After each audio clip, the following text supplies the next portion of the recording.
വാലടിച്ചിരിക്കുന്നത്? വാല് തുറന്നോ, ഇല്ലെങ്കിൽ ചവിട്ടി പൊളിച്ച് തലമണ്ടൊക്കെ തെരഞ്ഞാനാ. അച്ഛാ, ഇത് തന്നെയല്ലേ രാവിലെ തൊട്ട് ഞാൻ പറയണേ. ഇത് ചായ കുടിക്കാൻ വന്നില്ല. ചായ കുടിക്കാൻ വന്ന് എന്നിട്ടോ അതിന്റെ മുമ്പിൽ കുറച്ചേരം ഇരുന്നിട്ട് അതുപോലെ പോയി. എന്നാ ഇഷ്ടപ്പെട്ടിട്ടുണ്ടാവൂല ചായ.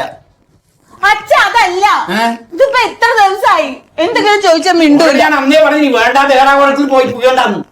ആ മോനെ വൈരമുത്തു, ഞാൻ ഇന്ന് അവിടെ ഇല്ല. നീയേ ആ തെക്കേക്കര ദേവസ്വംകാർ വരുമ്പോ ഒരു 500 ഗർഭം കലക്കി കൊടുത്തിട്ട് ഒരു 5 എണ്ണത്തിന്റെ ബില്ല് കൊടുത്താൽ മതി. കളക്ടറെ കാണിക്കാനാണ്. പിന്നെ കളക്ടർ വന്ന് എത്ര എണ്ണം കലങ്ങി നോക്കിയല്ലേ. ഞാൻ വിളിക്കാം കേട്ടാ. എന്താ അത്യാവശ്യമായിട്ട് വരാൻ പറഞ്ഞത്? വാതിൽ തുറക്കണില്ല. ഈ നിസാര കാര്യത്തിനാണ് ഇത്രയും തിരക്ക് പിടിച്ച് നടക്കണ എന്നെ വിളിച്ചു വരുന്നത്. രാഘവേട്ടാ, ഒരു കാർപ്പന്റർ ആരെങ്കിലും വിളിച്ച് കാണിച്ചാ പോരാർന്നത്. അതല്ല, സത്യയുടെ വാതിൽ തുറക്കണില്ലെന്ന്.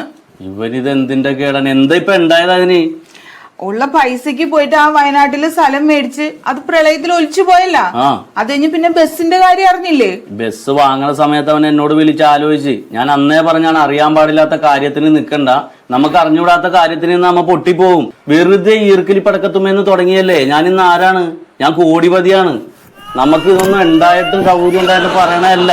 നമുക്ക് അറിഞ്ഞുകൂടാത്ത കാര്യത്തിന് നമ്മൾ നിൽക്കരുത്. പറഞ്ഞ കേൾക്കണ്ടേ? എവിടെ മാറിയാന്ന് വിളിച്ചു നോക്കാം. വരാൻ പറ. സത്യ, സത്യ, എടാ ഞാനാടാ പ്യാരിയാടാ. സത്യ കളിക്കല്ലേ, നീ ഇറങ്ങി വന്നേ. ഒന്നും കഴിച്ചിട്ടില്ല, എനിക്ക് ആകെ. എടാ എന്ത് പ്രശ്നം ഉണ്ടെങ്കിലും നമുക്ക് പരിഹരിക്കാന്ന്. നിന്റെ ആത്മാർത്ഥ സുഹൃത്ത് കോടിപതി പ്യാരിജാതനാ പറയണ. എന്തുണ്ടെങ്കിലും നമുക്ക് പ്രശ്നം തീർക്കാം. നീ വാതിൽ തുറക്ക്. നീ ക്ഷമനെ പരീക്ഷിക്കരുത് മനുഷ്യണ്ട. എടാ 3 വരെ ഞാൻ എണ്ണും. അതിനു മുമ്പ് നീ വാതിൽ തുറന്നില്ലെങ്കിൽ ചവിട്ടി പോയിട്ട് അകത്ത് കയറി ചവിട്ടി കൂടി ഞാൻ. സത്യ 1, വാതിൽ തുറന്നോ നീ. 2, 2.5, 2.60, 2.70. സത്യ നീ തുറന്നു. 2.80. 3 കണ്ണു പറയാന്ന്. ഇതിനൊരു ടൈമിംഗ് ഉണ്ട്. പടക്ക കമ്പനി നടത്തുന്നവന് തീ കൊടുക്കാൻ സമയം പഠിപ്പിക്കല്ലേ. 3. അത് ഞാനല്ല, നിന്റെ അച്ഛനാ പറഞ്ഞത്. 2.99. 3 കളിക്കണം നീ. എന്തെടുക്കടാ അതിന്റെ അത്? സത്യ, ഒരു ബിസിനസ് ആവുമ്പോ പരാജയപ്പെടും. ചിലപ്പോ എന്നെ പോലെ കോടീശ്വരനാവും. അതൊക്കെ ഇതിലുള്ളതാണ്. അറിയാൻ പാടില്ലാത്ത കാര്യത്തിന് നമ്മൾ നിൽക്കരുത്. നീ ആ ബസ് എടുത്തപ്പോ തന്നെ ഞാൻ നിന്നോട് 100 വട്ടം പറഞ്ഞതല്ലേ, ആ പാമ്പ് ഗുളിക കമ്പനി തുടങ്ങ്, നിനക്കതിൽ രക്ഷപ്പെടാൻ പറ്റുമെന്ന്. നീ കേട്ടില്ലല്ലോ. എന്ത് വന്നാലും നമുക്ക് നേരിടാം. എൻ്റെ അടുത്ത് ആവശ്യത്തിന് പൈസ ഉണ്ട്. എന്ത് വേണേലും നിന്നെ സഹായിക്കാം. നീ എന്താണെങ്കിലും എന്നോട് തുറന്ന് പറ. എനിക്കൊരു കാര്യം അറിയാം. ആ പറ. എന്നെ ചതിച്ചതാരാ? എന്താ വേട്ടാ, ആരാ അവനെ ചതിച്ചത്? ഓൻ പറയണ്ടേ ആരെ ചതിച്ചെന്ന്? എന്താ മണ്ടു കേൾക്കണ? എന്താ ഇത്? കുറച്ചു ദിവസമായിട്ട് ഇങ്ങനെ അറ്റവും മൂലമില്ലാത്ത വർത്താനം. സത്യത്തില് പ്യാരിയെ, എന്നെ ചതിച്ചത് ആരാ? ദൈവമാണോ? അതോ ഇടനിലക്കാരായിട്ടുള്ള ആളുകൾ ആരെങ്കിലും ആണോ? അതോ ദൈവം ഉണ്ടോ? ഈ ദൈവം ഇല്ലേ? അതിനുള്ള ഉത്തരം എനിക്ക് കിട്ടണ്ടേ? അതിനുള്ള ഉത്തരം എനിക്ക് ഇതുവരെ കിട്ടിയിട്ടില്ല. അത് കിട്ടണം.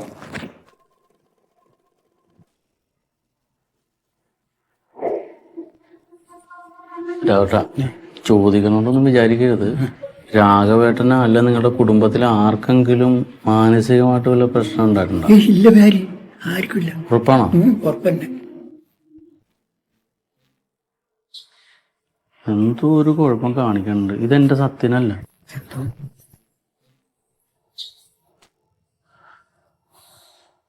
സത്യ, ആ നീ ചോദിച്ചതില് കാര്യമുണ്ട്. ഇല്ലേ, നിനക്ക് മനസ്സിലായില്ലേ? അതെ അതെ, അതാ ഞാൻ പറഞ്ഞോളൂ. അതിന്റെ ഉത്തരം എനിക്ക് എന്തായാലും കിട്ടണേ. അത് തരാലോ. കമ്പനിയിൽ പറയാം. കമ്പനിയിൽ വൈരമുത്തുണ്ട്. വൈരമുത്ത് നന്നായി. ഓ നോക്കൂല്ലേ കാര്യങ്ങളൊക്കെ?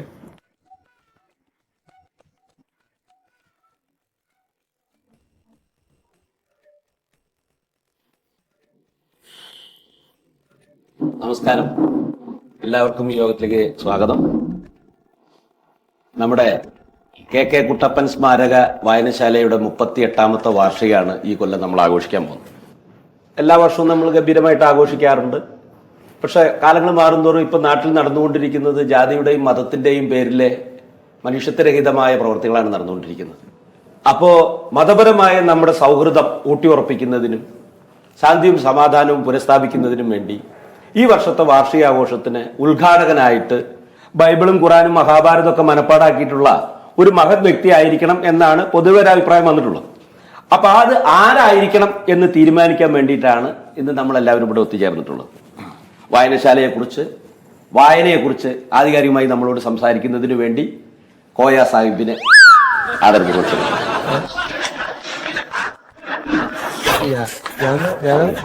പ്രവാസത്തെ കുറിച്ച് പറയാലോ.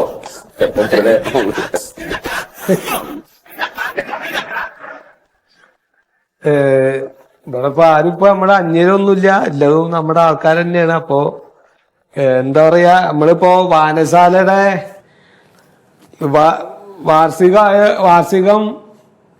വാർഷികത്തിന്റെ ഒരു ഇതായ കാരണം ഇപ്പൊ ഇവിടെ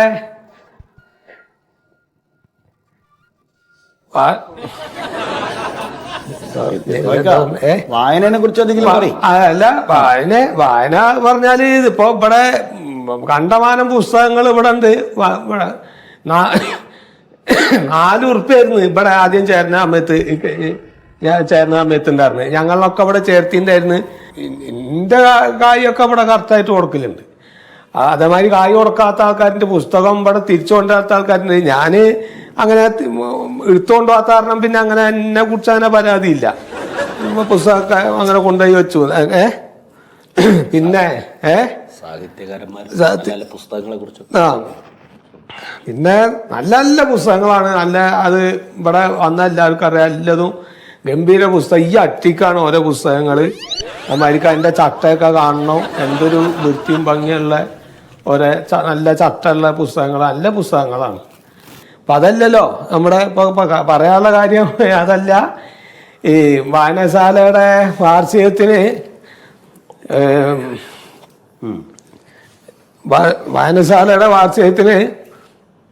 വെള്ളമൊന്നും കൊണ്ടുവന്ന് വെച്ചില്ല ഇവിടെ. ആര് വേണം ഉദ്ഘാടകം എന്നുള്ളതാണ് ഇപ്പൊ നമുക്ക് ചർച്ച വരേണ്ടത്.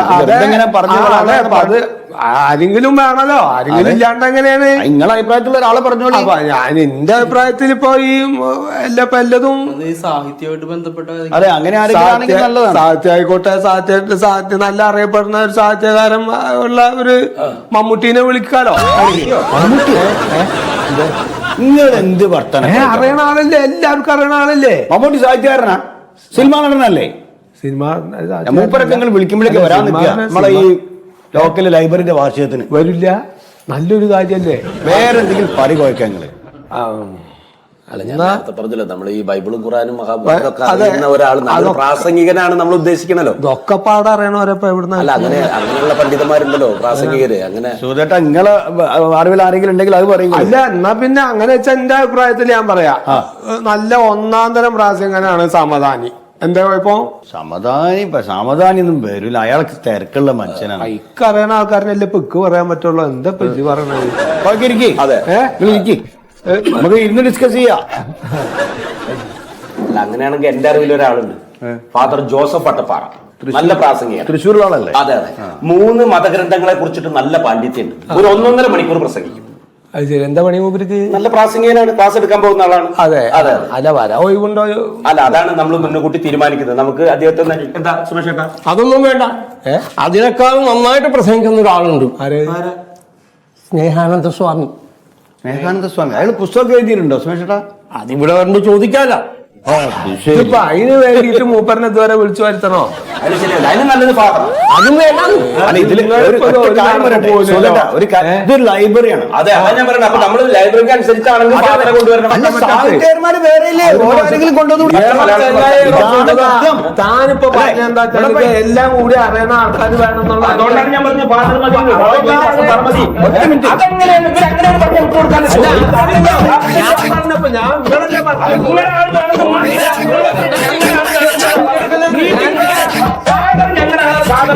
മീറ്റിംഗ് തുടങ്ങിയ സമയത്ത് നിങ്ങൾ എന്താ പറഞ്ഞത്?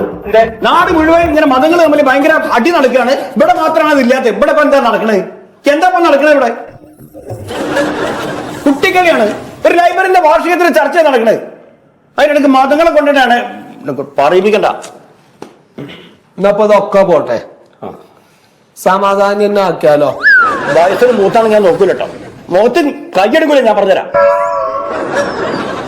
നിങ്ങളെ പറയണത് നിങ്ങൾ ഇനി ഒരു അശ്രമം ഉണ്ടാക്കണം. സത്യഭാമ ഇവിടെ വായനശാലയുടെ വാർഷികത്തിനെ കുറിച്ചൊരു മീറ്റിംഗ് നടന്നുകൊണ്ടിരിക്കുക. എനിക്ക് ഒരു കാര്യം അറിഞ്ഞാൽ മതി. ദൈവമുണ്ടോ ദൈവല്ലേ? എങ്ങനെയാണ്? ദൈവമുണ്ടോ ദൈവല്ലേ? അതിന് ഉത്തരം കിട്ടുന്നത് വരെ നിങ്ങൾ ആരും ഇവിടുന്ന് പുറത്തേക്ക് പോവില്ല. വായനശാലയുടെ വാതിൽ ഞാൻ ഉള്ളിന്ന് പൂട്ടിയിട്ട് ചാവി പുറത്തേക്ക് ആ പറമ്പിലേക്ക് ഇട്ടിട്ടുണ്ട്. എന്താ ഈ പറയണത്? അപ്പൊ അതിന്റെ ഉത്തരം നിങ്ങൾ തരണം. ഉത്തരം തന്നു കഴിഞ്ഞിട്ടേ നിങ്ങൾ വായനശാലയിൽ നിന്ന് പുറത്തേക്ക് പോവുള്ളൂ. എന്താ സത്യം ഈ പറയുന്നത്? സത്യ ഇവിടെ ഇരിക്കും. എന്താണ് പ്രശ്നം? എന്താ ഇരിക്കില്ല. എനിക്ക് ഇതിനുള്ള സമാധാനം കിട്ടണം. ദൈവമുണ്ടോ ദൈവല്ലേ? ഉണ്ടല്ലോ. എങ്ങനെ ദൈവമുണ്ട്? ദൈവം ഉണ്ടെങ്കിൽ അത് ശരിയാവില്ലല്ലോ. അവിടെ ഇരിക്കും. ഞാനൊരു ബസ് വാങ്ങിയ വിവരം നിങ്ങൾക്ക് അറിയാലോ. ബസ് വാങ്ങിയതാ. ഇവരോട് മൂന്നാളോട് ചോദിച്ചു എന്താ വേണ്ടേ. അപ്പൊ ഈ മഹാൻ പറഞ്ഞതാ, മന്ത്രിച്ചു കൂടിയിട്ട് ഒരു ചരട് കൊണ്ടുപോയിട്ട് ബസ് കെട്ടി. നല്ലതല്ലേ? കെട്ടി. ഇയാള് പറഞ്ഞു ഒന്ന് വെഞ്ചരിച്ചാൽ തിരക്കില്ല. അങ്ങനെ വെഞ്ചരിച്ചു. ഞാൻ പറഞ്ഞെന്താ, മുട്ടറക്ക്. അമ്പലത്തിൽ പോയിട്ട് ഒരു 3-4 മുട്ടറത്തു. വണ്ടിനെടുത്തിട്ട് നേരെ പോയി ഇടിച്ചു. പാണ്ടിയിൽ ഉറുകി. എന്താ കാര്യം? പാണ്ടിലോർ വെഞ്ചരിച്ചിട്ടുണ്ടാവില്ല.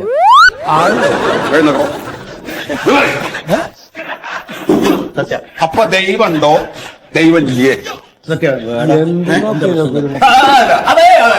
എന്നെ ചതിച്ചതാരാണ്? എന്നെ ചതിച്ചത് ആരാ? ദൈവമാണോ അതോ ഇടനിലക്കാരായിട്ടുള്ള ഇവരാണോ? അതാണ് ചോദ്യം. അല്ല, അതായത് ഒരു സമാധാനം പറയേണ്ട പോയി. ആരും ചതിച്ചതല്ല, അത് ഒരു യോഗാണ്. അത് യോഗത്തിനെ പറ്റിയിട്ട് സംസാരിക്കരുത്. യോഗത്തിനെ പറ്റിയിട്ട് നിങ്ങൾ സത്യം ഞാൻ ചോദിക്കട്ടെ, ബസ്സിന് ഇൻഷുറൻസ് ഉണ്ടല്ലോ? ഉണ്ട്. അപ്പൊ എനിക്ക് കിട്ടൂലേ? തുക കിട്ടൂലേ? തുക കിട്ടലല്ലോ വിഷയം. എന്നെ വിശ്വസിപ്പിച്ചിട്ട് ഒക്കെ ചെയ്തിപ്പിച്ചിട്ട് എങ്ങനെ വണ്ടി പോയിടിച്ചു? ദൈവമുണ്ടോ ദൈവല്ലേ? ഇവര് സമാനം പറയണം. വണ്ടി ആക്സിഡന്റ് ആയിട്ട് ശേഷം എന്തോ തലക്ക് പറ്റിയിട്ടുണ്ട്. പ്രശ്നം ഉണ്ടാവണം. സത്യ സംഭവി ഇവിടെ ഇപ്പൊ നമ്മളെ ലൈബ്രറിന്റെ 38ാം വാർഷികത്തിന് യോഗം നടക്കുക. യോഗം നടന്നോട്ടെ. നമുക്ക് പുറത്തേക്ക് പോവാം. എന്തിന്? ഞാൻ വായിച്ച മെമ്പറാണ്. ചാവി അവിടെ ഇട്ടേക്കണമെന്ന് നോക്ക് പൊന്നു മോനെ, പുറത്തേക്ക് ഇറങ്ങൂല. എനിക്കറിയാം. പിന്നെ അത് പറയരുത്.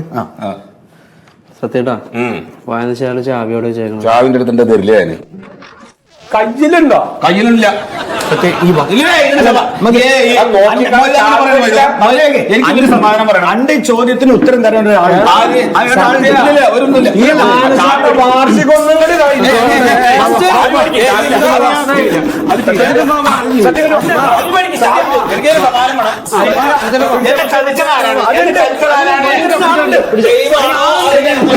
ആളുണ്ട്. സത്യ ആളുണ്ട്.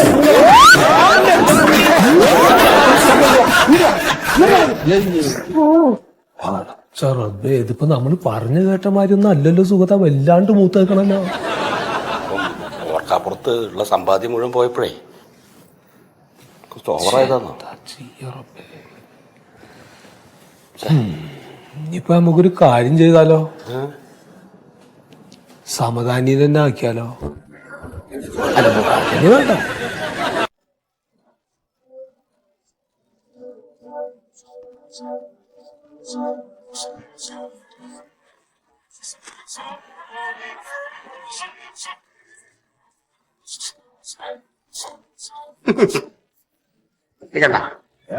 സ്മൈൽ.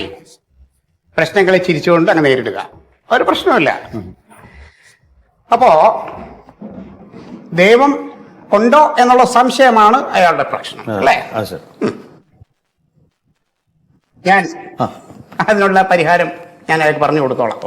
അയാളെ വിളിക്കും. ഞാനൊന്ന് പേഴ്സണലായിട്ട് സംസാരിക്കട്ടെ. നിങ്ങൾ പുറത്ത് നിൽക്കൂ. പോകണമെങ്കിൽ പൊക്കോളൂ കേട്ടോ. നീ കുറച്ച് കൂടുതൽ സംസാരിച്ച് അയാളുടെ കാര്യങ്ങളൊക്കെ ഒന്ന് നല്ലപോലെ പഠിക്കാനുണ്ട്. ശരി.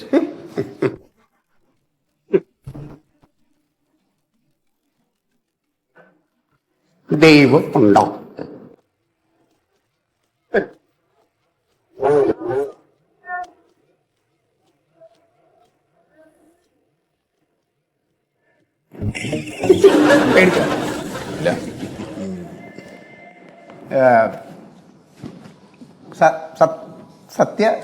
സത്യശീലൻ.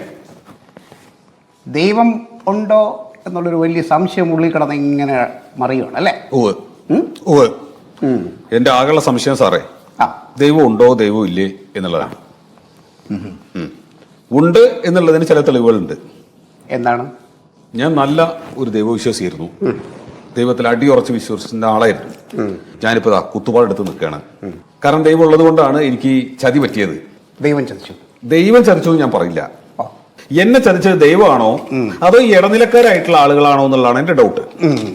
അല്ല, ഈ ഇടനിലക്കാരെന്ന് പറയുമ്പോൾ ആരൊക്കെയാ? കോയ, പീറ്റർ സുഗതൻ, സുമേഷ്. ഓഹോ. ഇവരെ എങ്ങനെയാണ് നിങ്ങളെ ചതിച്ചത്? സാറേ, എനിക്കൊരു ബിസിനസ് ഉണ്ടായിരുന്നു. അതെല്ലാം പൊട്ടിപ്പൊളിഞ്ഞ് ഞാൻ നാറാണക്കല്ലായിട്ട് നിൽക്കുന്ന സമയത്താണ് വേറൊരു സംഗതി തുടങ്ങാൻ വേണ്ടി ഉദ്ദേശിച്ചത്. ഒരു ബസ് വാങ്ങി, ട്രാവൽസ്.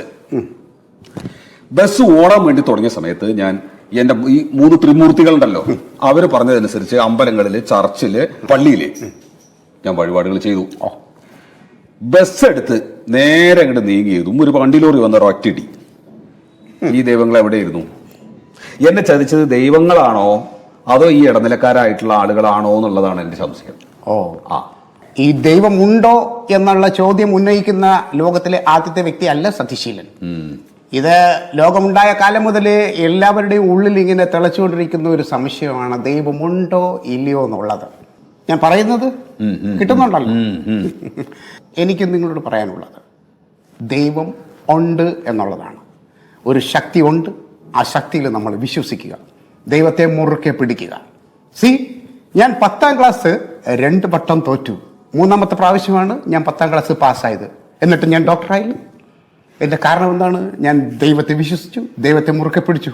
ആദ്യം എന്നെ തോപ്പിച്ചിട്ടും ഞാൻ ദൈവത്തെ വിട്ടില്ല, ആ ദൈവത്തെ മുറുക്കെ പിടിച്ചു. 2ാമതും ദൈവം എന്നെ തോപ്പിച്ചു, ഞാൻ വിട്ടില്ല, ദൈവത്തെ മുറുക്കെ പിടിച്ചു. 3ാമത്തെ പ്രാവശ്യം ദൈവം എനിക്ക് വഴി ഒരുക്കി തന്നു. അതുകൊണ്ട് ഇനി ഞാൻ പറയുന്ന കാര്യങ്ങൾ സത്യശീലൻ ശ്രദ്ധിച്ചു കേൾക്കണം.